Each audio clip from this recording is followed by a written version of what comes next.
I'm just sending an email to everybody about this recording so we can start.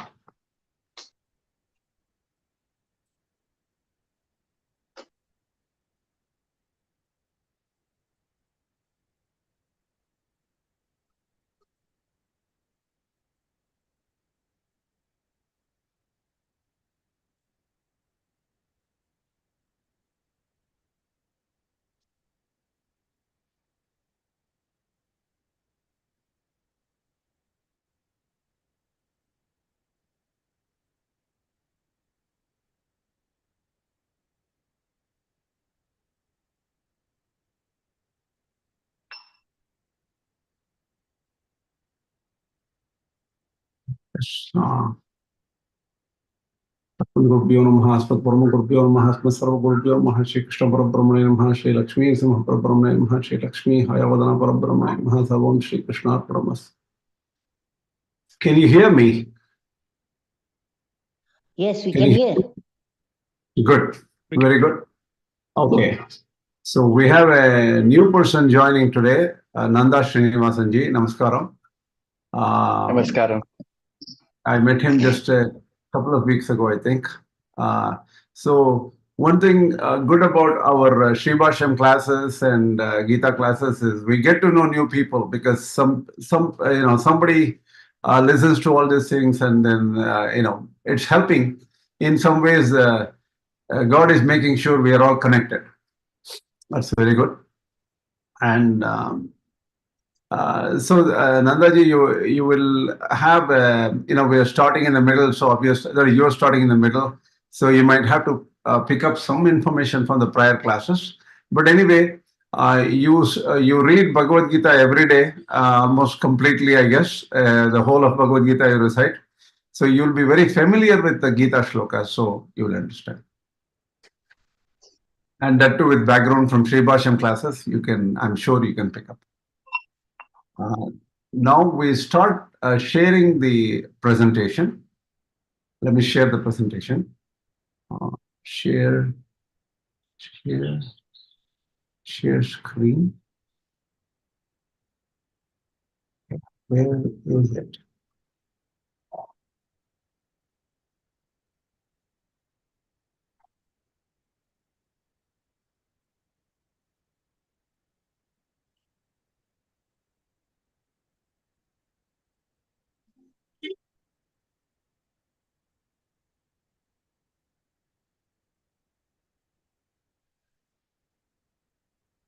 So you can see my screen?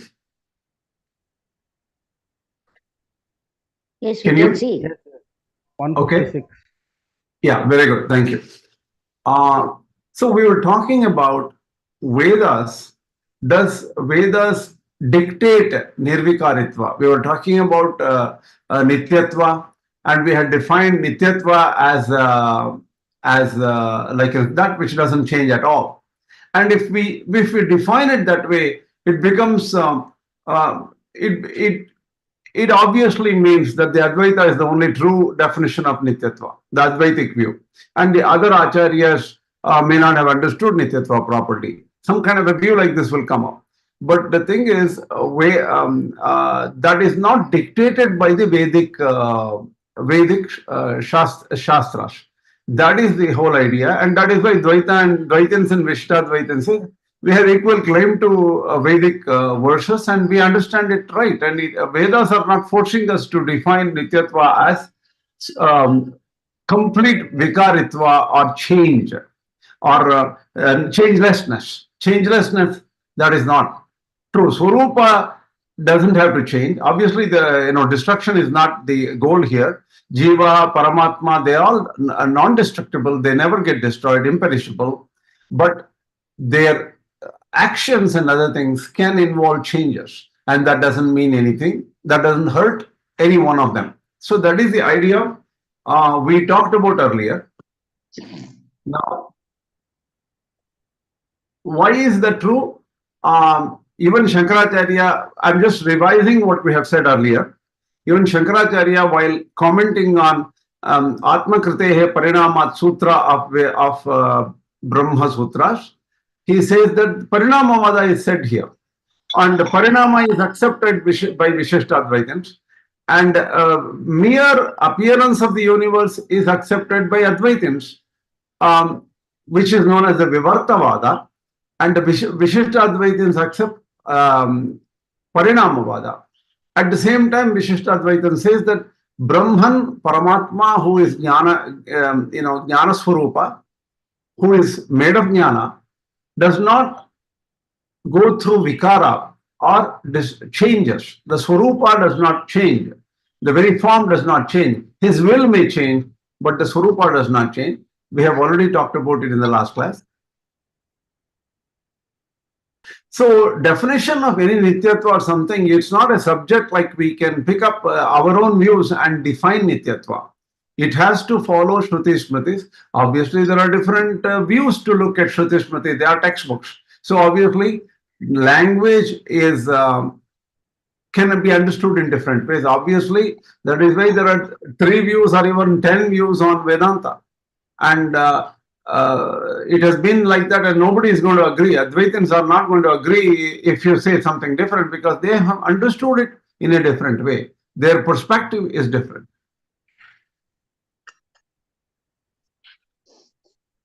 Now, I'm just going to give you a small tutorial on how many different approaches are there way back. I just ask you a simple question. Is Sankhya a Vaidika Mata? Is it according to a Veda? Do they uphold the Vedas? Anybody? Not I really. don't think so. The Sankhya school that accepts Ishvara does, right? What? The Sankhya school that accepts Ishvara. Sankhya is a Vaidika Mata. Yeah, It they is do. Vaidika. It is Vaidika. Yeah, Sankhya is also Vaidika. They accept the authority of the Vedas. And Sankhya is a classical theory which existed for a very long time. And even the Brahma Sutrakara takes Sankhya philosophy as a Purva Paksha. Similarly, Vaisheshika is also a Vaidika Mata. All the Shat Darśanas, I think, are Vaidika Matas, right? Let us not take that way. I don't know exactly, but they're all Vaidika Matas. The only difference is Bauddha Mata is not Vaidika Mata. Buddha Darshana is not Vaidika Mata, except that the Sankhya, Nyaya, Vaisheshika, all these are Vaidika Matas. So, some people of the Buddha, that is Parinamavada, is accepted by Sankhya and Vishishtadvaiti, right? Arambhavada is Vaisheshika, where everything is created new, Arambha, right? And Sanghatavada is there is only conglomeration or joining together of certain things. There is no real original substance. That is what is the Buddha Ekadeshi. There is some type of Buddhists believe in that. And Vaibhashikas also believe in that. Right? Vaibhashikas are actually a part of, they're a type of Buddhists. Right? Vivartavada is accepted by some Buddhists. And Vijnanavada school, there is a Vijnana Advaitivada. Okay, just a second, please. Shunya Advaita Vada is Madhyamika. Look at how we need to, the moment you say Advaita, you will not, it is not exactly the Vedantic Advaita. The Vedantic Advaita is the Śaṅkara Mata. Vedanta Ekadeshi Brahma Advaita Vadi. He is one of the Vedantins, that is Śaṅkarācārya, and he is an Ekadeshi, that means one of the Vedantins. And Brahma Advaita Vadi, that he says there is no two but only one Brahman. And he is a Brahma Advaita Vadi, but the Madhyamikas are Shunya Advaita Vadi. There is only one thing called Shunya, according to Madhyamika Buddhists. There is only one thing called Shunya and nothing else is real. Chatushkoti Vinanmuktam Tattvam Madhyamika Viduhu is, they say, right? And there is also known as Shabdadvaita. Sound is one. And from the sound, everything came. Nada, the vibration, the original vibration caused everything. Advaitavadi, they are also Advaitavadis. They are Vyakarnis. Vyakarnis, Vyakarana, they have taken philosophy of Vyakarana to the ultimate extent that is the cause of everything. Shabda, words. So there are different kinds of Vadas. Vivartavada is acceptable to all these schools. That is Bauddha Ekadeshi, that is Buddhists of one kind. They are known as the Vijnanavadi schools. And Vijnana Advaitavadi also you can say. And Shunya Advaitavadi is Madhyamika. Sometimes we will just say that it is, we usually, that is people say Shunyavadi. And Vijnanavadi school. So they are all Buddhist schools. And Shabdhatvaitavadi is not a Buddhist school. It is a Vyakarana school. And Vedanta Ekadeshi is Advaita, what we call popularly as Advaitavada. Hope these are explained in detail, and these are very fundamental approaches had by people long time back. So there are different schools. The very approach to philosophy is different here. I will come to the questions in a minute. Okay, let me stop at a point where I complete what was done earlier. I'm just trying to explain where things are. The Vedanta Sara of Sadananda Yati we already mentioned here earlier in the class, last class. Sataha satatvato anyatha prata vikāra ityudiritaha atatvato anyatha prata vivarta ityudiritaha. He explains what Vikāra and Vivarta is. Vikāra is Parinama, is the actual modification of a thing, altering into another substance, while Vivarta is only an apparent modification. And he explains, he gives an example. Vikāra example or Parinama example is a milk turning into curds or yogurt. And that is a Vikāra. Vivarta is rope is mistaken for a snake, or a shell is mistaken for silver. So the Rāmānuja school accepts Vikaravada of a particular kind. Brahma Parinama he doesn't understand, accept. Brahman is also present in the universe after creation, but does not undergo Swarupa Vikāra. The Brahman itself doesn't disintegrate or change. The relationship to Jagat changes, and activity with respect to Jagat changes. So the fundamental view here is, in Advaita, any activity is concerned as lower level or a Mithyā level or a illusory level. If there is any actor, action and types of actions or whatever, then it is at a lower level, which is Mithyā. And that is not the highest level for Advaiting. And that is in fact false or illusory. And in this regarding illusion and false, we had a big question in the last few interactions on the Bhagavad Gītā channel. I advise you to watch the channels so that here and there you get a lot of questions and people answer questions. Nowadays, I am not having any time to look at all the interactions on the Bhagavad Gītā channel. So you understand the way you want, and the number of knowledgeable people there in this group, and you go ahead. I can only deal with certain subjects and topics which I can study. Today, of all the days, I didn't even have time to study for this class. I somehow managed in the last 1 or 2 hours. Okay. Now comes let me stop. Okay, before taking up Vikram Jagannathan Swami's view on Mithyā, and we've had some discussions about it, I would like to stop here to pick up the question from Srimati Rama Sampath Kumar. Okay, go ahead. Yeah, this is going back to the Sankhya, which you said. Can we say that the principles from Sankhya are principle for all dharmic religion, Hindu religions? Sankhya is the backbone. And because the concept of moksha, I think, is coming from Sankhya. Am I right in that? And also Adi Sankara's Dakshinamurti Sostram starts with Sankhya. See, Advaita has a relationship with Sankhya. That is understandable. And Madhvācārya's view of Dvaita has a relationship with the Nyaya school.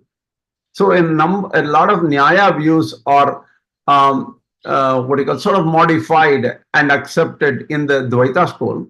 And the in Advaita school borrows certain ideology from the Sankhya school.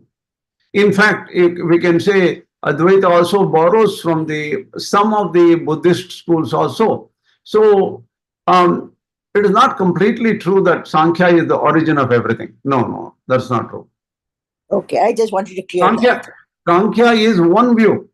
See, if you think about it, what is the fundamental view of Vaidika philosophy? The Vaidika philosophy came from several different rishis, right? And we already talked about it. There are like 5,000-6,000 rishis or more. So that is what the truth is. And then how do you make sense out of the views of 5,000-6,000 rishis? And that is what the job picked up by great sage Vyasa, who wrote Brahma Sutras, to unify the thoughts, to understand the real meaning of the Upanishads, which had apparent different viewpoints. One second.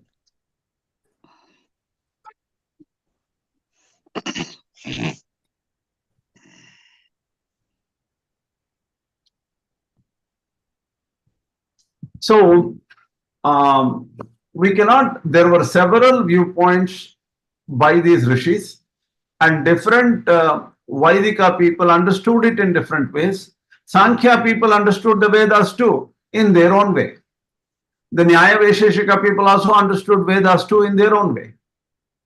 Similarly, there were several other schools. Even Vyasa himself in the Brahma Sutras mentions the name of several rishis. He mentions Jaimini, who wrote the Purva Mimamsa, and Jaimini is supposed to be one of the students of Vyasa. Audulomi, Kasakrishna, Ashmarathya. These are few rishis I remember. There are a number of rishis probably mentioned by Vyasa, by Brahma, mentioned in the Brahma Sutras. So there are different views. Excuse me, I have to tell my opinion. As far as somebody said, Sankhya is the backbone or basis. In one way, as far as the 24, the tattvas are concerned, all the schools of Vedanta, they accept the tattvas, 24 tattvas. So in that sense, Sankhya happens to be the background of all the three Vedantas. See, that is true. The 24 tattvas, which only refer to matter, right? The 24 tattvas are all material, right? Even Jiva Tattva is accepted by all the schools of Vedanta. In different ways, right? Jiva view of Advaita is different from the Jiva view of... That's true. Jiva concept as well as the Brahman, Parabrahman concept, they are all accepted. 26 principles are accepted. See, if you loosely say 26 principles are accepted, loosely, yes.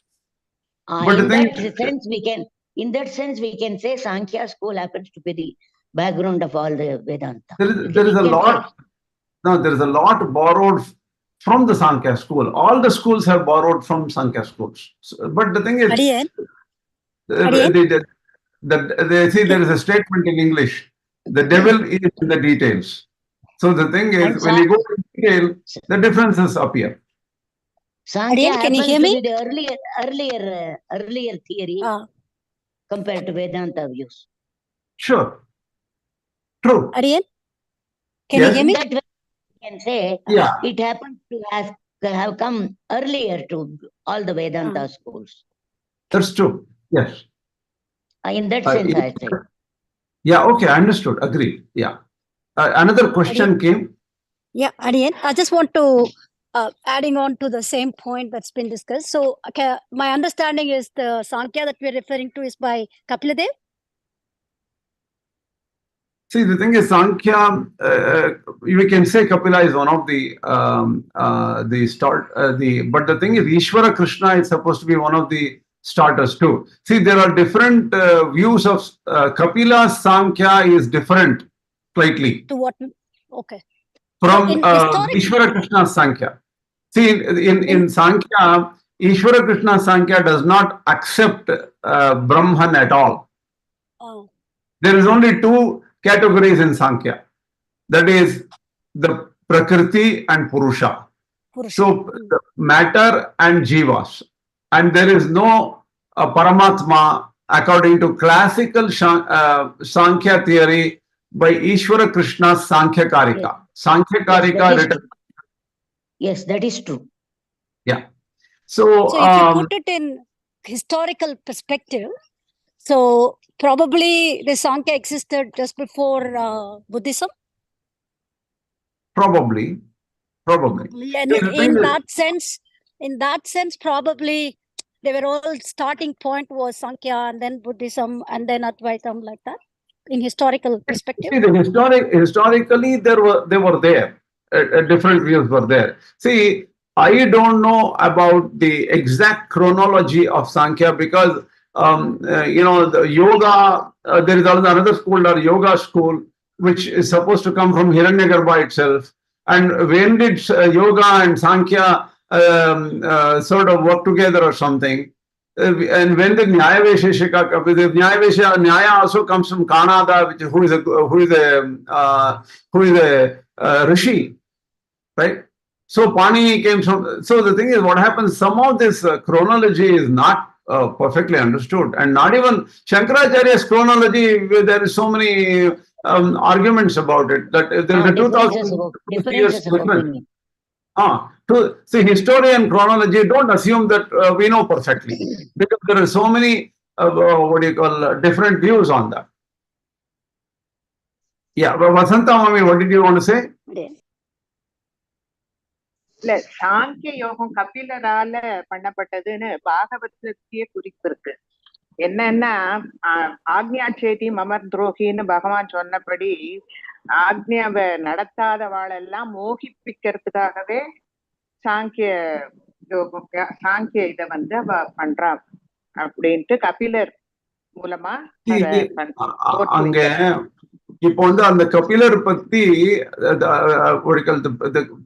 Vyasa mentions regarding Kapila Muni right in the Brahma Sutras he mentions Kapila Muni, but their view of Sankhya, Kapila's view of Sankhya is slightly different from the classical Sankhya as the Darshana. Sankhya Darshana abdin potrukale, there are people who created Sankhya Darshana. That came mainly from authors like Ishvara Krishna, who wrote the first Sankhya Kārikā. So don't confuse between Kapila's Sankhya and Ishvara Krishna's Sankhya Kārikā. There may be differences in these two viewpoints. Yes. That's why I thought. Aryan. That's why I thought firstly when you asked that Sankhya by Kapila may not be as Vedic like this thing. That's why I asked that question. Thank you, Aryan. Okay, Aryan. Now let us come back to Vikram Swami's view of Mithyā. I am quoting directly Vikram's text written in this one. See, what we had sort of a misunderstanding about what exactly Mithyā is in Advaita. Okay. I want to bring, what is the purpose of even talking about it now? We are only dealing with Dvaita and Madhvācārya here, right? And we had a number of discussions about Advaita view of Sadasat Vilakshana and why Dvaita does not even want to accept a category called Sadasat Vilakshana. So there's a lot of Dvaita interactions right in the Bhashya of Madhvācārya, right? So we need to understand the view of Advaita clearly when we want to understand Madhvācārya's view about criticisms he makes on Advaita. So unless you know Advaita very well, and you will not be able to understand the criticism by Dvaita school or any other school for that matter. So we are reviewing certain issues here. Okay, what there is some K.S.V. Srikanth asked some questions. I don't know what that question was. However, Vikram ji said, look, Mithyā only means falsified and doesn't mean it is vanished completely. Vanish means the universe, the world doesn't vanish completely. Mithyā means only it is falsified. Falsified means a true knowledge. You thought that there is no snake there, but it's just a rope. The true knowledge is knowledge of the rope. It doesn't mean that there is a vanishing of something, right? Mithyā means the world is continuing. Mithyā means not real. That's all. No, please, Mami, we are only dealing with the understanding of what Vikramji said at this point, not about the perfect view of Mithyā, which is very complex to understand. We are only taking what messages were sent on the Bhagavad Gītā channel and how do we, is that view valid or is some other view valid? So we are going to discuss that. Okay. So Mithyā means, Mithyā means the world is continued to be perceived. I don't know why one second, hold on, please. Okay, here it is. The Mithyā means the world is continued to be perceived or the earlier perception is remembered. Mithyā does not mean the world does not exist or is never again perceived or remembered. When someone says the world is Mithyā, it implies they are referring to their current experience or an earlier experience alone. Okay, so what that means is, Mithyā means the whole universe does not vanish completely, right? There is no vanishing of that. But he knows that there is no value in this universe. Eventually, the universe is false. But he still operates in the universe. And this is exactly the concept behind the Jīvanmukti concept of Advaita. Because an Advaita Jnani, though he knows that the universe is false, he can continue to study, teach, learn, operate in the universe and help other people with his realization. So they give examples of Ramana Maharshi, they give examples of Shuka Maharshi and all these people who are already realized, but they operated in the world. So let's take this a little bit further. I found this very, very different view stated in the Śaṅkarācārya in the Īśāvāsya mantra 7. And the Bhashya says specifically, Sakaranasya, Samsarasya, Athyantameva Uchchedaha Pradarshito Bhavati. His words are very powerful. Sakaranasya, Samsarasya, Athyantameva Uchchedaha. Sakaranasya means the very cause of this universe. The cause of the universe along with this universe, Samsarasya. Atyantameva Uchcheda. Atyanta means an absolute destruction, denial, gone, the universe is gone kind of a statement is there in Śaṅkarācārya. When I wrote this, Vikramji answered, yes, Swami, samsara is defined as the effect of ignorance. Ignorance is adhyasa. Ignorance means it is a superimposition. This universe is a superimposition. With jnana, adhyasa is completely removed. Once you get the knowledge, according to Advaita, this adhyasa or the superimposition is removed. Consequently, samsara is completely destroyed. This word consequently is very valuable. Eventually, samsara is destroyed. So, till the body is there, then samsara here refers to attachment to the experiences, grief, delusion, action, etc. of the world, as explained in footnote 6, whatever that footnote 6 is. So, how do we take this? In one part of it, the Īśāvāsya mantra is extreme in the sense that the entire universe is destroyed, gone for the jnani. And here, but the thing is, it's mainly a superimposition and a feeling of kartritva, bhoktritva and jnatritva that is removed. Kartritva means I am the doer. Bhoktritva means I am an enjoyer of this universe. Jnatritva means I know this world. I see this sun, I see the tiger here, I see my computer. I am exposed to this variety in this world and the whole world. I experience touch, sense, I experience happiness, unhappiness, sukha, dukkha, and all these things here. So, samsara is only attachment to experiences. Dehatma Brahma, thinking that you are the body, that is samsara. So, this is the definition of samsara here, taken by Vikramji Swami. So, I was confused, honestly, saying that look, at one end, the samsara is an illusion, and global universal illusion is destroyed when I get jnana. And one is only my connection goes away. Both are true according to Advaita. Both are true according to Advaita. Let me tell you why. Jīvanmukti is validated in Advaita. What is moksha in Advaita? Advaita, Avidyā nivritti. Avidyā is this cosmic ignorance.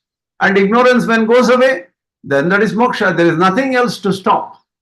If somebody getting moksha, once that person does not have avidya. If avidya is gone, ignorance is gone, he gets moksha. So, Śaṅkarācārya says, kartatva bhoktatva adhyasa not natural. That is, what is true is not this adhyasa or superimposition. If adhyasa is lost, if superimposition is lost, that is, if I know that I am not the body, I am not the mind, I am not this ahankara. Once I know that I am different, the universal adhyasa or superimposition is lost. So I am not a karta.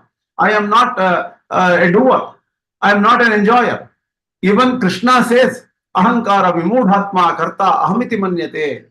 The person who is deluded by ahankara thinks that he is the doer.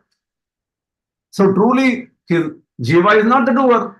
When jiva is unconnected, what happens? There is moksha only.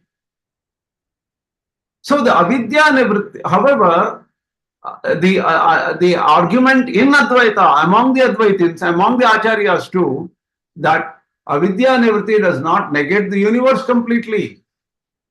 Avidya nivritti means avidya is gone, but the universe may still appear. So why prarabdha karma is there? Hence still the body falls off. A jnani operates in the world, but he is free and not bound by any karmas. And in Ishtasiddhi of Vimuktatma, there is a statement following Śaṅkarācārya, agreed by Śaṅkarācārya also.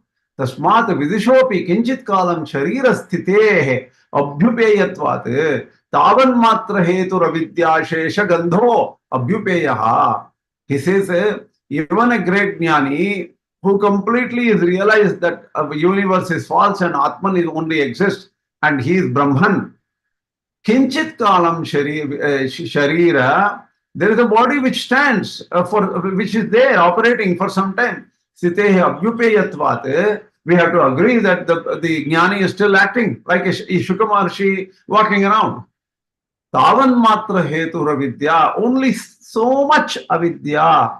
Sheshagandaha abhyupeyaha. We have to accept a little bit of avidya, enough for that person to operate in this universe and communicate with the rest of us. And that is agreed by Ishtasiddhi and also by Śaṅkarācārya. So what am I doing here? I'm trying to understand Vikramji's view and if it is accepted by the rest of the Advaitins. Okay, so I wanted to understand, I want to clearly understand, I myself was confused about this, saying that, look, what exactly is Advaita saying? Is Advaita actually saying that the snake rope illusion is given by Advaita, right? When somebody sees that it is only a rope, does he see the snake? No, he does not see the snake. I will see half of the rope is snake, half of the rope is rope. Will he see that? No. If he gets the jnana that the rope is truly rope and not a snake, he has no view of the snake. The snake is gone. So what exact? There is an analogy given in the text of Advaita there is also an understanding of prarabdha karma and the Jīvanmukta avastha said in the Advaita. Say, so the thing is, all of these are true, because Advaita statements here and there is different set of statements in Advaita. Now, I'll take up the question after some point, Adiji. Give me a few minutes. I have to get my thought cleared up here. Okay.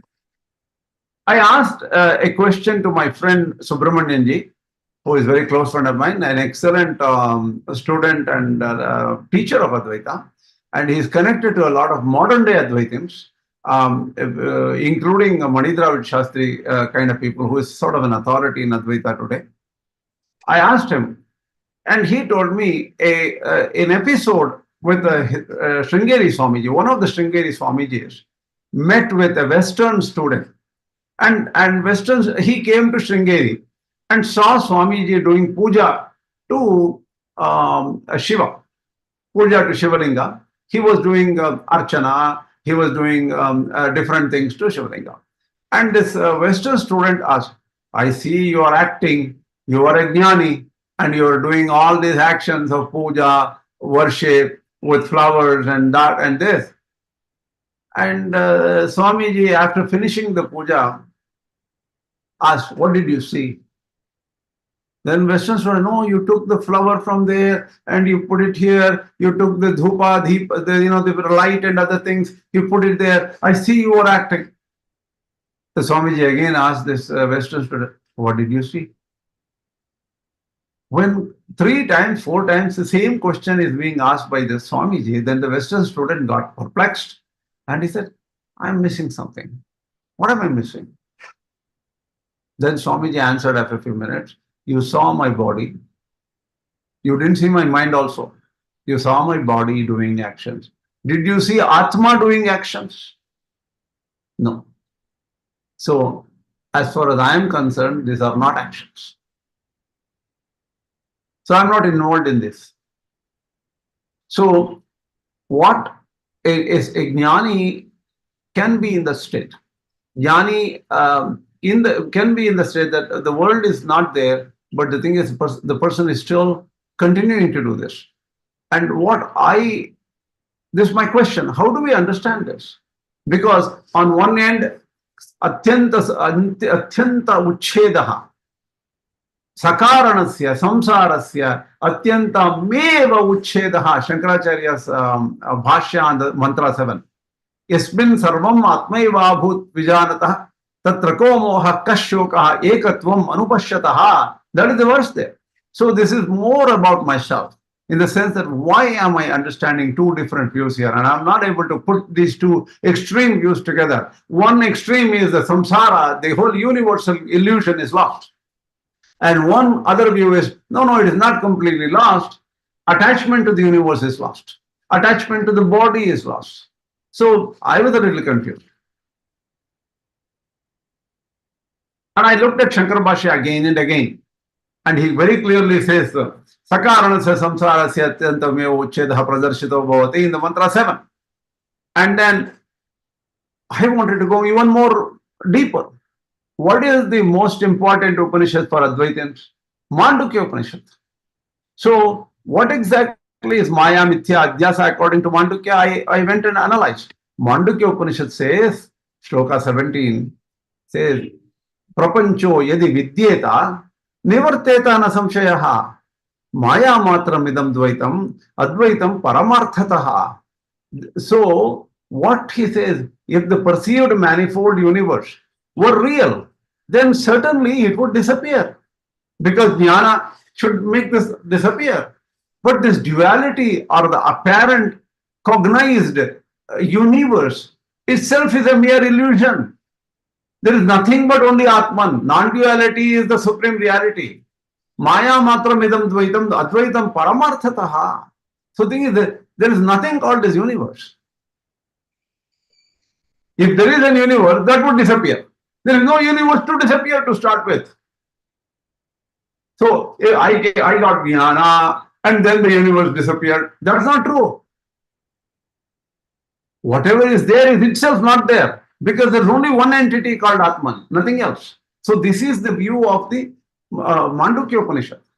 So now I looked at this actual Sanskrit. I have this habit of, I have an iota of Sanskrit knowledge. So I always want to go to original Sanskrit. Prapancho yadi vidyeta nivarteta na samjaya. I took it from the beautiful Advaita Sharada net. There clearly I can cut and paste Śaṅkarācārya correctly. And he says in Śaṅkarācārya, Rajvam sarpaiva kalpitatvat na tu sa vidyate. Like how the snake is assumed in the rope, kalpita, imagined in the rope. Tu nasa vidyate, that doesn't even exist. So this universe is only kalpita or imagined. That doesn't even exist to start with. For that to go away. If there is a world, that will go. There is not even a world to start with. Nahi rajvam branti buddhya kalpitaha sarpo vidyamanaha san vivekataha nivrittaha. It is not like they are saying that there is this snake on top of this rope, which may be created by my illusion, and that exists. And then this jnana came and then they took it away. You shouldn't assume like that. That is not the right view. Nacha Māyā vina prayukta tad Darśinam chakshurbandha pagame vidyamana sati nivritta. Say, for example, a magician comes and he shows some wonderful certain things in front of you. In fact, there are very good magic shows even today. Look at that UK, whatever TV, a number of UK and US TVs, they show wonderful magic. They show appearances and things like that. But that didn't even exist. It is not that it existed and went away. It didn't even exist. Tatha idam prapanchakyam. Here he is not talking about attachment. He says prapancha, the universe, the hardcore earth, the rocks, the massive stars and everything like that. Tathedam prapanchakyam Māyā matram dvaitam appears, but there is nothing called a duality here. Rajjuvat Māyā vivaccha advaitam paramattatha, like the rope and like the guy who does the magic. Māyāvi, what magician, advaitam paramattatha. There is truly only one Advaita.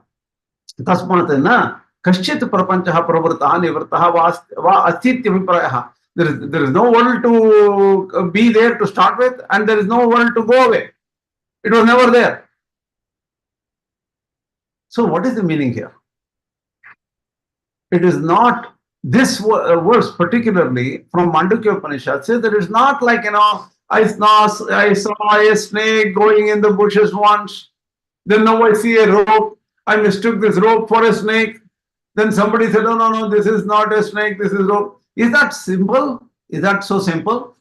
It's much more serious than this. Universe is denied, period, in Advaita.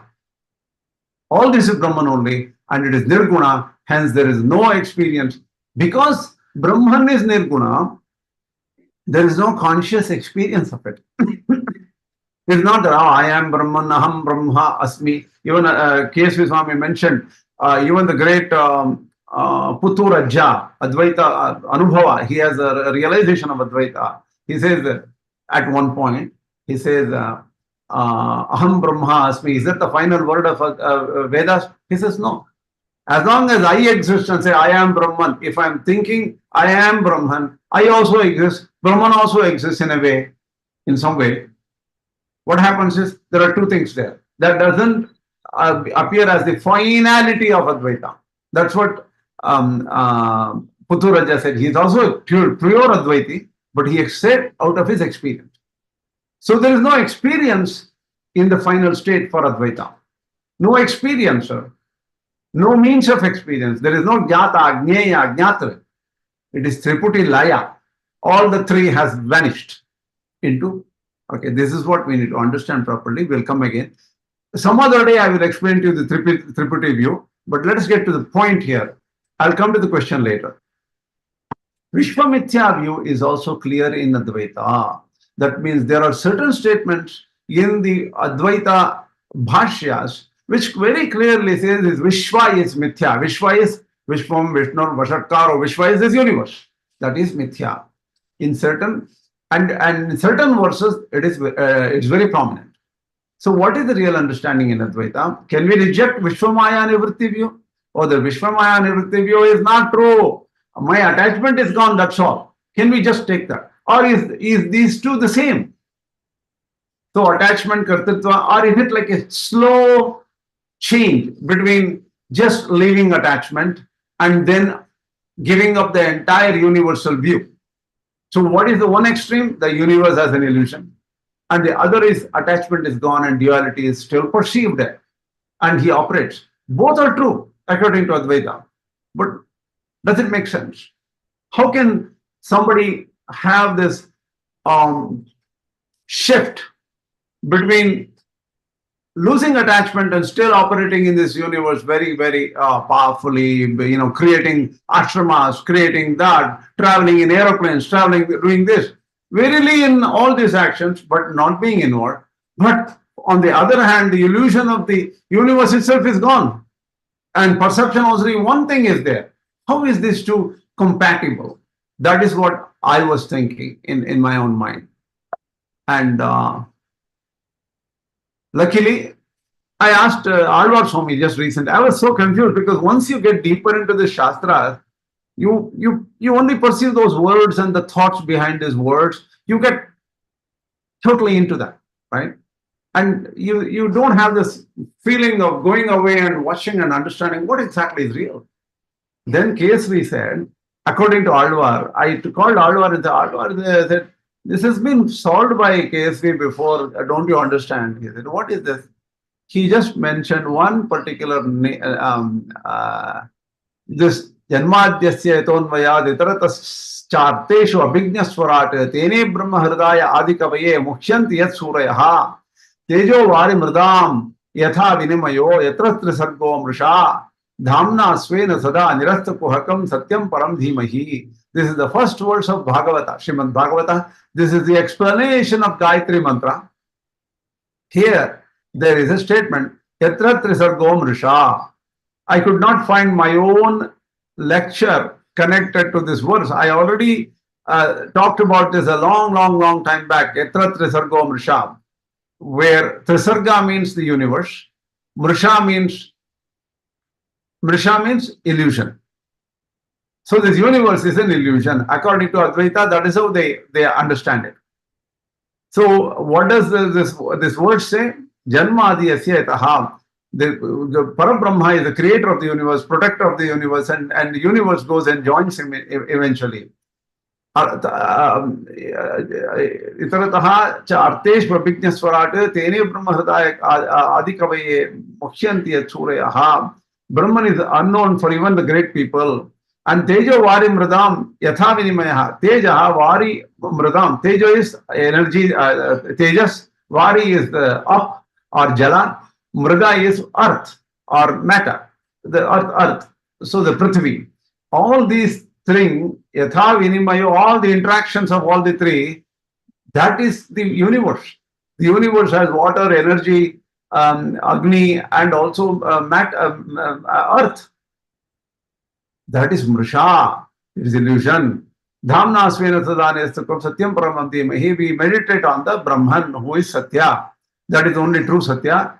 And the Satya is Brahman, Mrisha is this universe. Even here it is said like this, but this have to be understood properly. K.S.V says, Advaita clearly says in that Param Brahma, the resultant of the fusion of fire, water and mrit, which is earth, which makes the sattva, rajas, tamo gunas filled world a fallacy. This universe is a combination of sattva, rajas, tamo gunas. And that is a combination of fire, water and mrit. Mrit is the mud. So that is an illusion. This is the Advaita view. And clearly, what does Dvaita say here? Etra trisargo amrisha. They take etra trisargo amrisha. So they instead the O is converted to an A there, which is totally valid in Sanskrit. Thanks to the great Panini who has created the Sandhi. In my mind, he should have denied that Sandhi. He should have said, nowhere that Sandhi should exist. If he had made a rule, the Dvaitin and Advaitins would have never fought about it. In my mind. Okay. But Dvaita says Amrusha. So it is not false. So this universe of Sattva, Rajas, Tamo Gunas is fully true. It is not false. That is how Dvaita takes it. It's very confusing, right?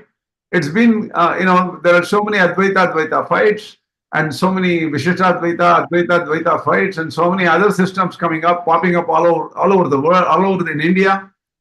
So they're competing with each other and denying the other people. And I had a problem. And how to solve this problem? Don't forget the word yatra here. Yatra means Samādhi. In the Samādhi sthiti, a person, if goes to Samādhi sthiti, he does not see the world. He does not see the body. He does not see that he is enclosed inside this body. He is unrelated to this body. In the Samādhi state, any person who does some yoga or even has Samādhi, even though the person doesn't have 100% understanding of Samādhi, 100% experience of Samādhi, even if a person has a little bit experience of Samādhi, slowly the world disappears for that person. The universe disappears for that person. So in this sense, we can actually take the Advaita view. There is no problem. Because in the sthiti of Samādhi, he does not see the world. In fact, even when somebody sleeps with pure sleep, that is dirgha sushupti, in 100% sleep without any dream, the person doesn't see the world, right? But in Samādhi, in realization also, the person realizes there is a universe. So in Samādhi, you can explain that this is true. Advaita view is true in Samādhi. And in the real world, Dvaita is true. As long as a person is not in Samādhi, somebody who is lower level, Dvaita is correct. Everything is real. You wake up, this is still the computer. Yesterday I saw this computer, but today I see the same computer. I work with it. So everything becomes real from the Dvaita view if you're not at the Samādhi state. In the Samādhi state, you're sitting in front of the computer, but you don't see anything. This is the view, K.S.V. Swami said, that this is very simple to understand. We have to understand in this way. So this is what the solution given by K.S.V. Hope this made any sense to all of you. Hope I didn't bore you with stuff you already very well knew. Any questions on this? You did mention this, I think 2 months ago, same verse. I could recollect what you mentioned earlier. Correct. Unfortunately, you could recollect. I have no memory. I taught about it.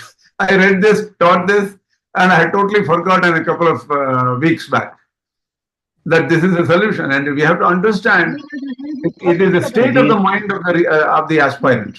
Right. Again, that does sound though that all logical structures, whether it's Madhyamika or Sankhya, all of them arise in the seeker's mind. That is, these arguments, whether you base them on historical arguments, logical structures, anything that you base it on, appears in the mind. And so to me, I always relax with the Kshetra-Kshetri distinction that Lord Krishna makes in the 13th chapter, saying, if you are attached, like the sky is not attached to the world, if you are attached, then that's where you are. If you're not attached, you're like the sky, and therefore you're there. However, if you look back at what the Samādhi folks, people who are having Samādhi say, at that moment, you're absolutely right. At that moment, the world disappears. The world has no meaning. Whether you talk about the universe or the world or the body, you don't know where you are. And therefore, at that point, and since time does not matter anyways, at that point, you can say all the things you can say there. So it seems like all the structures in that sense can get you to understand reality in a certain way. But that may not suffice in understanding every other way that is possible. That is where I am. Thank you. That's true. And in fact, one of the great gurus of Sri K.S.V. Swami, Rangamahaguru said, every system has its value in the spiritual palace. In the spiritual palace, there are several rooms. There is a separate room for Buddhism, separate room for Advaita, separate room for Vaisheshika, and all these seem to have value. And then, so we cannot deny these completely. And there are hardworking people who set up these views, and they really felt what they thought. Yeah, true. That is why there is a Samanvaya view. K.S.V. Swami's view is Samanvaya view. And Adiji, I forgot you had a question. Why don't you say first? Swami, I was thinking something, and please correct me if this is a wrong view. In the example, we spoke about the example of snake and the rope. So in this example, only the person who is afraid of the snake. There are many people who are not afraid of snakes. For them, it doesn't mean any difference whether it is a rope or a snake.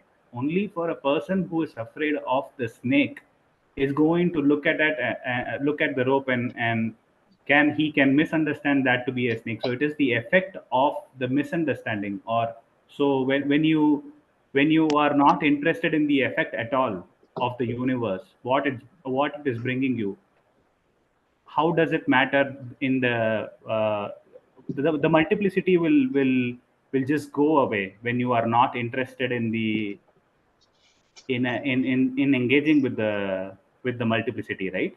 No, this is the snake rope is generally said to that we are instinctively wired by evolution to detect a snake and be afraid of it, because if the snake bites, many people die. And somebody may not be interested, but if snake bites, the person will die too, right? He may be a jnani.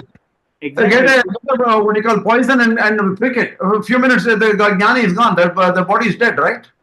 Exactly, Swami. So it is the effect, the fear, the effect. Fear is what is causing it, right? True.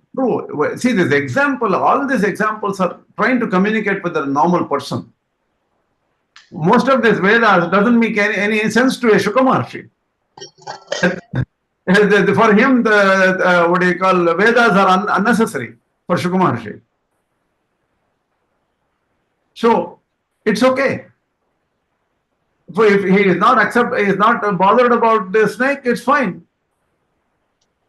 And a world will go away for him, that is eventually. So let's see what happens. If there is no fear or there is no attachment to the effect, then the cause is irrelevant, whether it is a snake or a rope, whether it is multiplicity. It's irrelevant. See, it's irrelevant. But see, we are trying to understand Śaṅkarācārya's statement, Sakaranasya. What does Sakaranasya mean? The cause, everything is gone.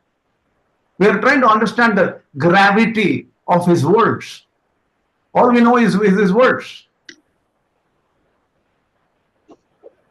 And Maṇḍūkya Upanishad words, which is extreme. We are trying to understand how to place the extreme views and fit in Jīvanmukti here and try to understand Advaita properly. That's all. I don't disagree with what you said. I have some comments on this. Yeah. Yeah, Hey, true that Ramaji raised a hand earlier. Why don't we take her question and then come to your question? Yes, thank Krishnaji. This is regarding, we spoke earlier about Śaṅkarācārya and the Westerner talking about, he says that I'm not doing it, but my external body, I'm not aware of what I'm doing. Taking to the other extreme of the spectrum, an evil person can also say, I'm robbing, I'm thieving, I'm plundering, but I'm not doing it. That is true. That is true. See, what happens is we never will know the level of maturity and spiritual advancement of any person, right? And any robber or a killer may just execute somebody point blank with a gun and say, I didn't do it. Did you see my Atma do anything? No. So the thing is, the dialogue what Swamiji said seems to apply to a really cruel ordinary person too, right? So what we have to understand is We have to understand that both of them are talking from a different perspective. Okay, so you may be right in saying somebody, I can wear what do you call a saffron cloth tomorrow. I may be a fake Swamiji. I can just wear a saffron cloth and talk like a big educated and realized Swamiji too, and you will never know I'm a wrong person. So there is definitely this fallacy and a problem, and it is we cannot discriminate between fraud and truth. That's a separate question. Just to make it a little bit funny, just like the rope and snake. Yeah. Fraud and genuine. Definitely. Sureshji, what did you want to say? Yeah, I mean, in fact, I was thinking of what K.S.V has told about the Samādhi state.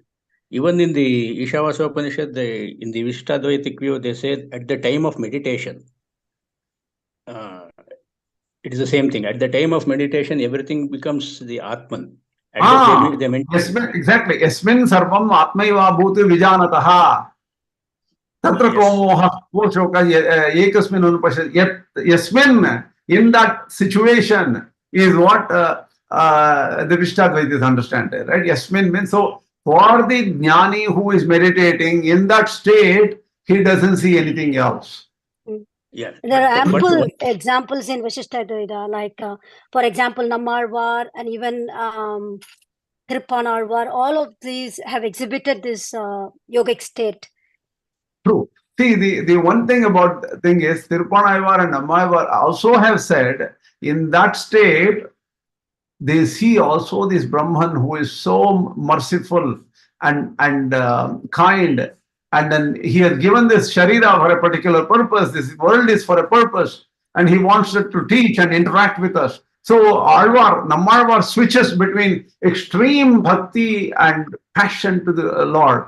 At the same time, goes into Kadalñānam type of experience, where he says there is one jnana, there is nothing, Nane, I am everything, Ame Vedagam Sarvam. So Ame Vedagam, I am everything is also a very powerful state. And so the extreme bhakti and seeing Uchiyululane, Netyululane, he says, oh, I see Parabrahman coming inside my body. He's staying right here, in my heart, in my here, in my this one, in the different chakra portion, I see only Paramatma. So he experienced duality and a wonderful interaction with this divine, supreme Saguna Brahman. So but they're totally unaware of what's happening materially. That's what I meant. Exactly. Yes. Yeah. So he is experiencing Paramatma.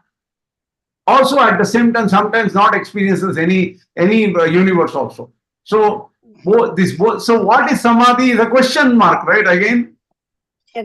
But I think to me, Yatra Trishargo Mishra with like relative reality. So person who is in the yogic is not seeing this external material world, whereas person like me who is in Avidyā, I still see them. So it's a relative reality. True. You're right. Yeah. But here there is a problem if it goes like this. See, what happens is Bhagavan is also, he is more than a Gnani. He is actually the person, Krishna Bhagavan says in the Bhagavad Gītā that he creates the world, he maintains it, and he takes it back.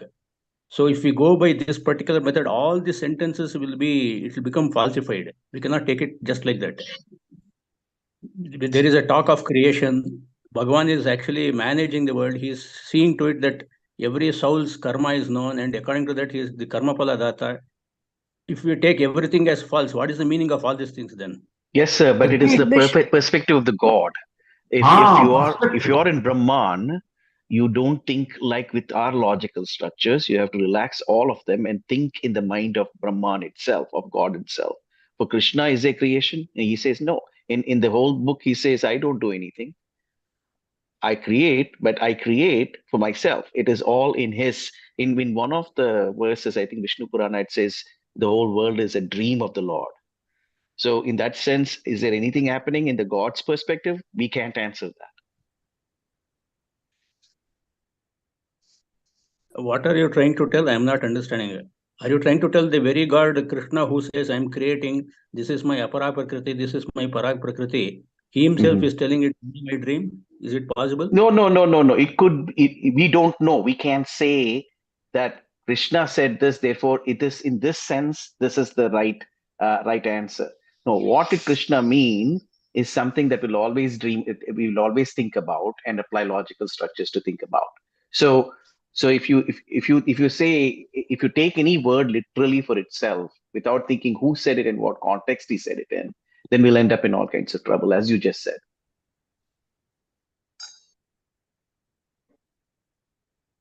See, why don't we do one thing? What is the time now?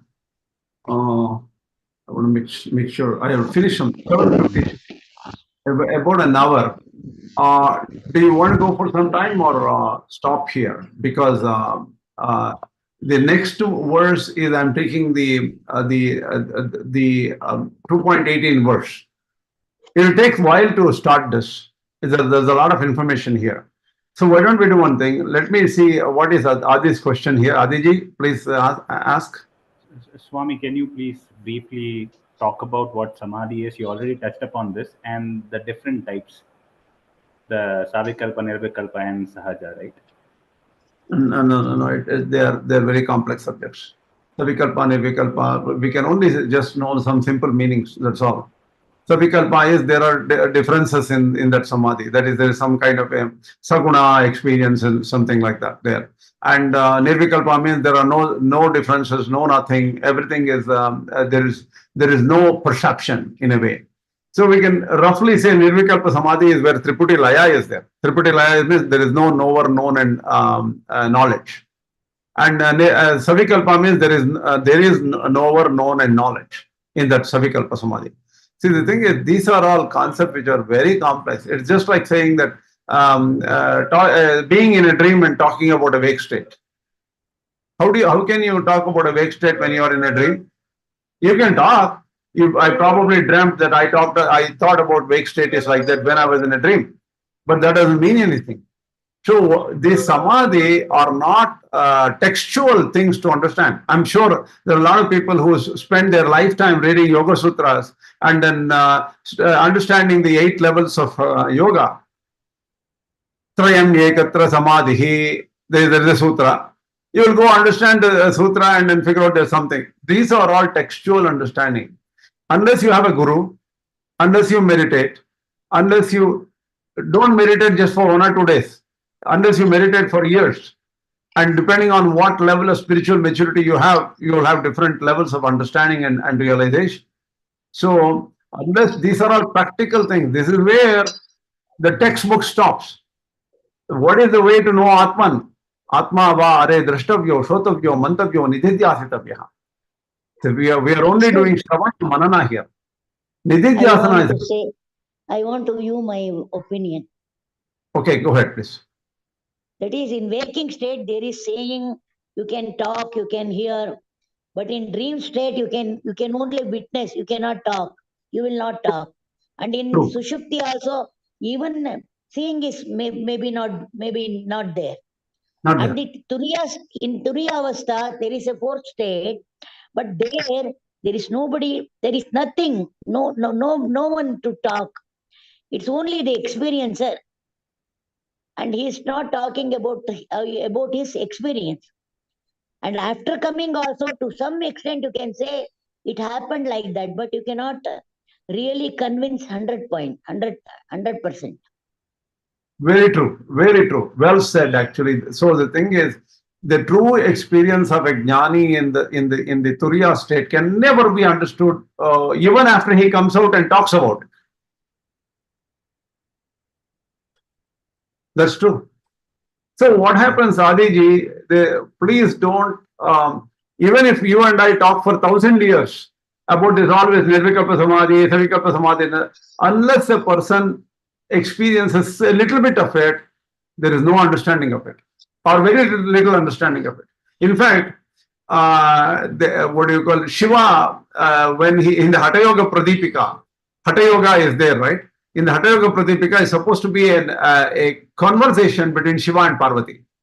And then so the thing is, he laughs at people who are studying about yoga. Hatha Yoga is about actually doing yoga. doing, action. It is not about studying. If somebody says, I'm studying Hatha Yoga Pradipika, that means he's a nutcase. That's what Shiva says. So here, that is why in the Yoga Sutras, Atha Yoga Anushasanam, you follow yoga.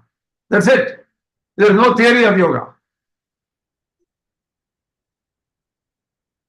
One thing is very clear, that yatha vacho nivartante aprapya manasaha. Even while knowing something true about your empirical world, you cannot explain 100%. It is only experienceable. To some extent, you can make the other person, maybe like this, but not 100%. Not at all possible. Even your actual worldly experience, you cannot make them understand 100%. True. So, what do you call, 100%. Worldly experience is also not completely explicable. Yeah. Nandaji, what is your view? I just clarifying, I didn't mean to say that creation doesn't happen or the words said were not true. That's not the purport of what I was trying to say. What I was trying to say was that your view as a Jivatma looking at the world changes with the experiences that others have just explained here in deep Samadhi. But that does not negate creation itself, you see. That is a different aspect of looking at the world. So it's different ways of experiencing that reality. So it doesn't negate that the Lord made the world. He made us in a certain way so that we can understand him better. All those things are not negated. Even in that state, they're not negated. As was noted with the Arvar experience, that being has 1,000 times more affection for us than we will ever have for ourselves. Yes, true. 100%. Agreed. Any other doubts before we close the session today? Krishna ji, Sudarshan here. Sorry, I'm outside. Am I audible enough? Yeah, you're okay. Okay. So I just have one basic question, Krishna ji. Whenever we talk of Śaṅkarācārya's Advaita view, we only talk about his view on the Paramarthika Satya, but didn't he talk about in his views, there is the Vyavahara Satya and then there is the individualized truth as well. So now why do we only take the other end of what he said and not say, hey, okay, now the Vyavahara Satya equates to that of Dvaita. And so he does say that it exists, and then we just have to go over it, kind of thing. So true. So I think your question is well taken. Actually, we are not doing justice to Śaṅkarācārya if we only take his extreme view of Prapancha Mithyātva and things like that. Okay, obviously right. And Śaṅkarācārya spends a ton of time in the Bhagavad Gītā Bhashya explaining Bhakti, explaining what do you call Karma Yoga, and several aspects of real world, relative reality, and Vyavahara Satya. Everything step by step he has explained. There is no doubt about it. So what it is we are only saying from the point of view of Dvaitins, what are they thinking? See, right now we are doing Dvaita Bhashya, right? And so we have to look at what Madhvācārya says and what is his viewpoint. And from that, and also what are the main differences in Advaita? If it is Vyavaharika Satya, everybody accepts Vyavaharika Satya. Advaitins also accept Vyavaharika Satya. Sankhya, Nyaya, Vaisheshika, they're all accepting certain Satyas. The commonality is not what stands out. They are trying to understand Advaita as it is. That is one point. Where there is the differences are the one which makes them understand, oh, this is where the difference is. Right? So it is one thing I tell you, it is not to K.S.V. Swami has already said, and Parakalamada Swami has always said, that I will not accept if some particular Ācārya is taken as the Avatara Purusha. Śaṅkarācārya is also an Avatara Purusha. and other Acharyas are also Avatara Purushas. At the time, Śaṅkarācārya took a stance brilliantly where the Vaidikas were all being defeated by the Buddhists. He took a stance to face Buddhism, and he took a stance in explaining certain things. So the stress given to certain thought patterns, certain ideologies would be different in Śaṅkara Bhashya. That is true. Wherever you go in Śaṅkara Bhashya, there is always his view from the highest level is there. So even a Dvaitin or a Vishishtadvaitin cannot deny what happens in the final goal. Even in moksha, even in Vaikuntha, what happens? The person goes in the Kaushitiki Upanishad, he meets Narayana. He meets and he goes up and sits on the lap of Narayana. And Narayana asks, who are you? Then he says, yes, Tvamasi, so hamasmi, I am who you are. This is what the Jiva is saying to Narayana when he has gone all the way to the top of the Vaikuntha, there, somewhere. Right? Vaikuntha has 4 different levels. Sarupya, Samipya, Sayujya, Sarstita, whatever, right? Aikyamapyuta. In the Bhagavata, there is a term called Aikyamapyuta. So in the moksha, Aikya is also included. Dvaitins and Vishishtadvaitins don't talk much about the Aikya. And Śaṅkarācārya talks about the Aikya. So we are trying to understand what that is. So you are perfectly right in saying that there is no point in finding a fault or something in Advaita, saying that it is not even a fault. You know why? Because Vedas say so. Brahma Veda, Brahmaiva Bhavati. Knower of Brahman becomes Brahman. So what happens is, it is not about fault, it is about understanding from the textbooks of these Dvaitins and Vishishtadvaitin who have a different way of presenting their thoughts. That's all. And nowhere we can deny the brilliance of Śaṅkarācārya and what he did. And that is a Guru, even K.S.V. Swami and his Guru, Rangamaha Guru, very clearly says, Tesham Hridayam Ekameva. Their views are same, their hearts are same. If Rāmānujācārya had born in the time of Śaṅkarācārya, he had to present a philosophy in the same language. That's what he clearly says. So we are trying to understand the unity of these views. But before you understand the unity, you have to understand their disunity. Today, you go ask if you had known Kannada, Sudarshanji, your wife knows Kannada, right? Yes, Ji. She is a Madhva by birth or a Smartha by birth? Smartha. Okay, you are a perfect candidate for a video I will send. Okay? How do Madhvas treat Smarthas? In Kannada, in Karnataka, Madhvas and Smarthas speak the same language, Kannada, by the way. And they intermarry. That is, the Smarthas marry Madhvas. And you see their relationships today. And every person I have sent this video to have agreed that this is the state of the affairs today. They hate each other like nobody's business. And they get married with each other. But see, so we are understanding the reality of how people think about the other system.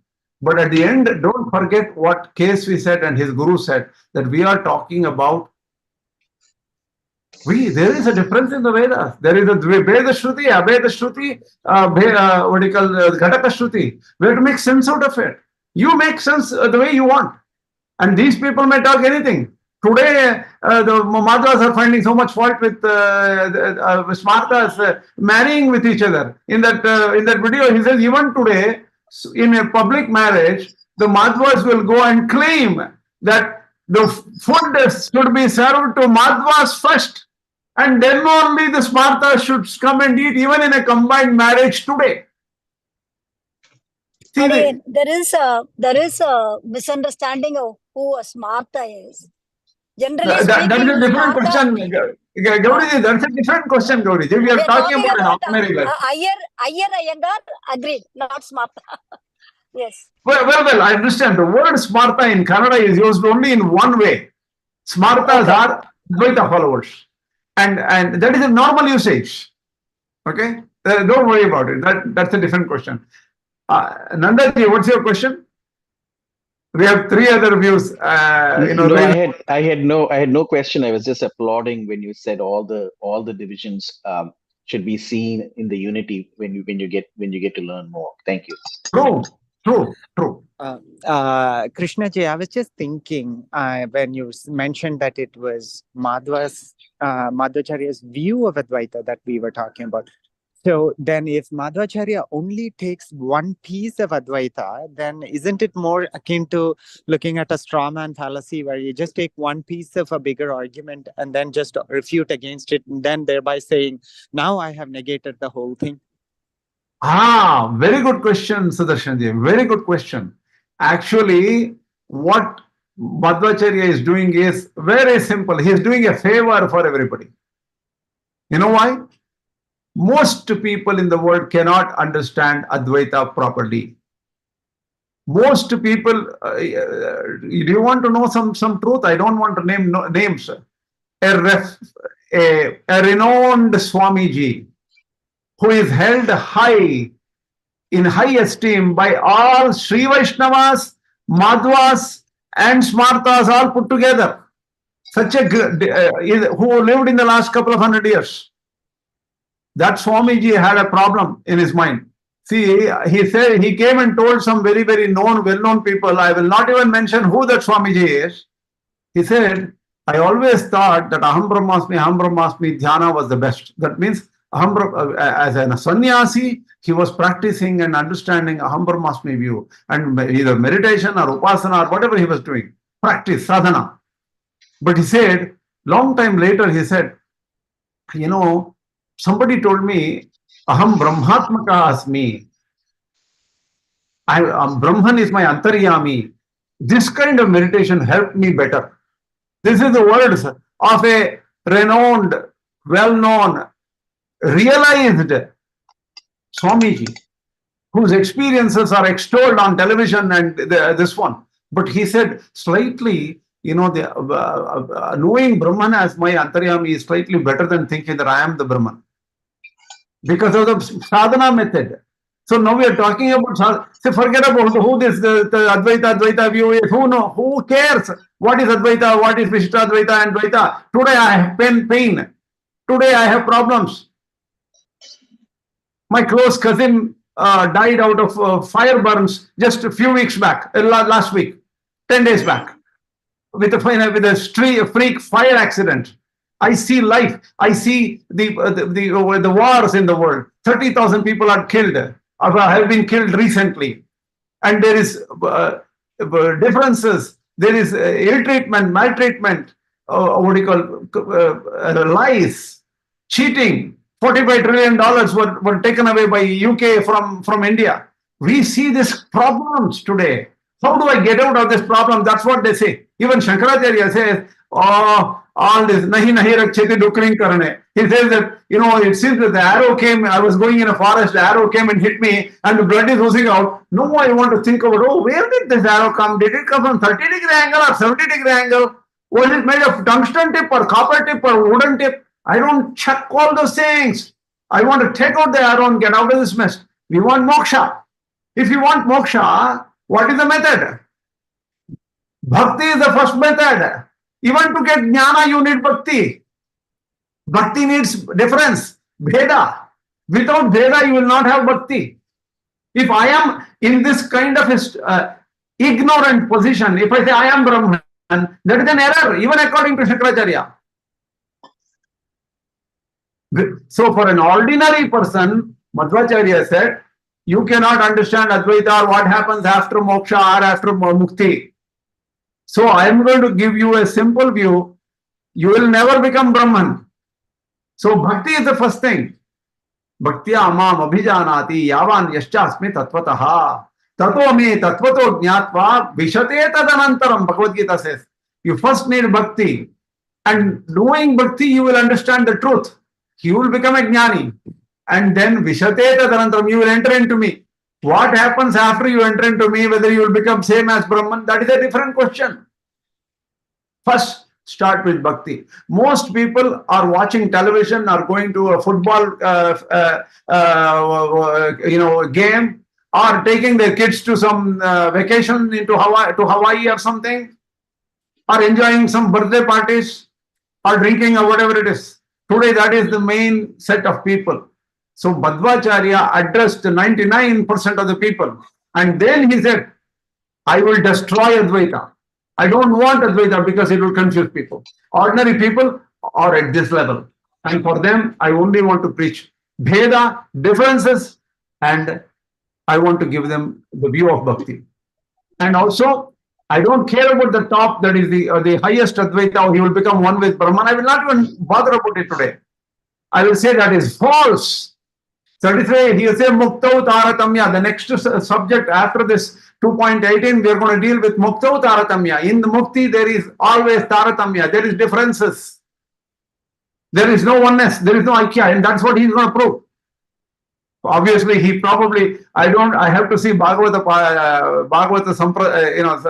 text of Madhvācārya to see what does he say about Aikya. He will basically deny Aikya. As that is just Rama Sugrivayo Aikyam. What? Rama and Sugriva became friends. And the word Ramayana uses Aikya there. What does Aikya mean? It is not that Rama has become Sugriva, Sugriva has become Rama, Sugriva married Sita. All this is not there. Aikya means oneness in mind there. So understand? So Madhvācārya takes that view, Vishishtadvaita takes that view. They are taking more from the sadhana perspective, not about the end goal perspective. Śaṅkarācārya is talking from the end goal perspective. That's the difference. Because Śaṅkarācārya had a different view. Jnana was important to convince the Buddhists around him. Because Buddhists was Jnanavadis. Buddhists did not like rituals. So he had to impress, he had to be one among them. And he had to win over Buddhism moved away to Sri Lanka, Thailand, Japan, China, and all those places. What if he had come and conquered India? Every one of you would be Buddhist. All of us would be with shaved heads, running around with becoming monks. And the Vedas would have been destroyed. Right? So, thing is, each Acharya had a different perspective. He wanted to mention in some perspective. We have to take even Madhvācārya with the view that, yes, he says to the public where Bhakti has to be enshrined. Sudarshanji, don't take this very lightly. I know Nisargadatta Maharaj's statements, and Nisargadatta Maharaj is now, so many followers of Nisargadatta Maharaj are taking his statements as if they have experienced it. Nisargadatta Maharaj says that these Devis and Devatas are decked doorkeepers in my life, in my world. They are just doorkeepers. They are decked up with ornaments and kiritas and kundalas and all these things. These are the Devi Devatas. That's what he has mentioned in his work. Will this kind of a view give anybody bhakti to the Devi Devatas? If I become completely ensnared and influenced by the words of Nisargadatta Maharaj, will I ever go to a temple? Will I ever pay attention to Tirupati Srinivasa or Shiva or Parvati or the Devi in Calcutta? I will ignore them as just matter. I will become like an Islamic person saying that this temple should be destroyed. Don't you think? So, there are arguments on this side and that side and this side. We are only trying to understand. Only a mature person will understand that what Śaṅkarācārya said mattered at the highest level. That's all. One point I want to tell Krishna. Yeah. That is, when you don't know, when you want to understand, you need devotion. You need devotion very much. Otherwise, you cannot know anything. You cannot understand anything. And not only that, for the knowledge, we need the blessings of the Lord and the Guru. Yes. Matprasadat avapnoti dadami buddhi yogam tam yenamam upayantite. Right? Matprasadat avapnoti. Only through my grace you will get jnana. Śaṅkarācārya mentions that at the end, Tameva sharanam gaccha sarvabhavena bharata. In that he mentions surrender to that Ishvara. Tat prasadat param shantim apnoti. That only through his blessing you will get the aikya of jnata, jnatru, jnaya, oneness. Jnana comes, the final jnana comes because of the grace according to Śaṅkarācārya. So that's also true. But what has happened to Advaita today?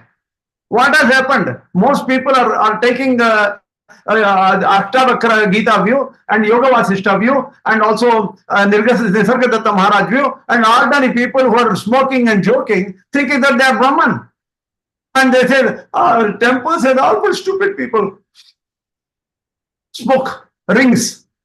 And they say the temples are for stupid people. Bhakti is for, I don't want to make this too much. There is a statement that Bhakti is for not even Brahmins. Bhakti is for non-Brahmins. There is a view like that. All these erroneous views have to be cleaned up, and each one has to be understood in its proper perspective. Okay. First, let us talk to Nandaji. Please say what you said before Kameshwarji raised. Nandaji.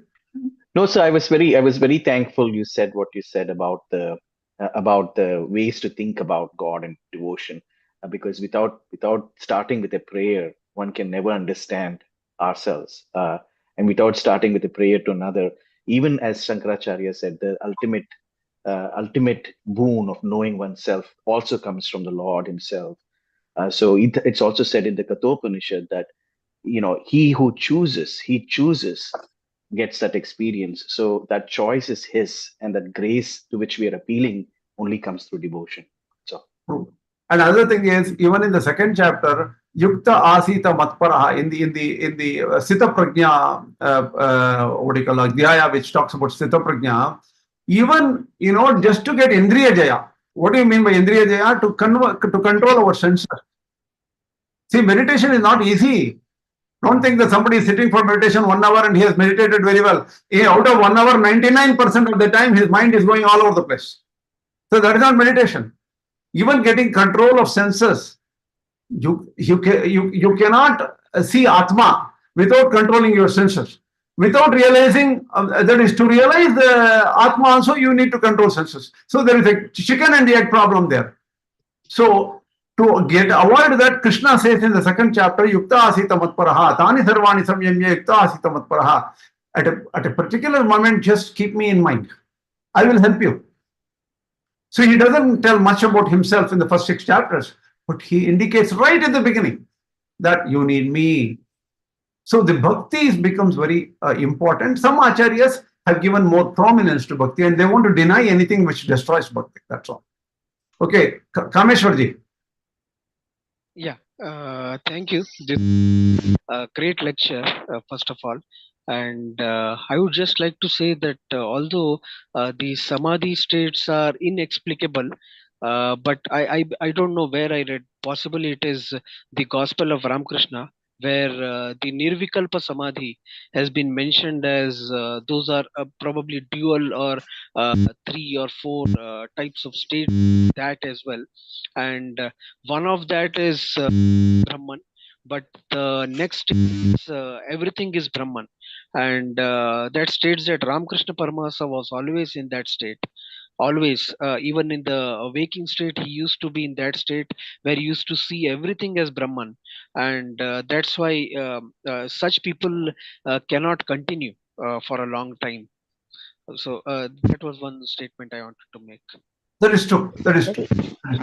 Anything, I need to get out because today I have an appointment somewhere. I have to stop this lecture, unfortunately. Sorry, there may be more questions.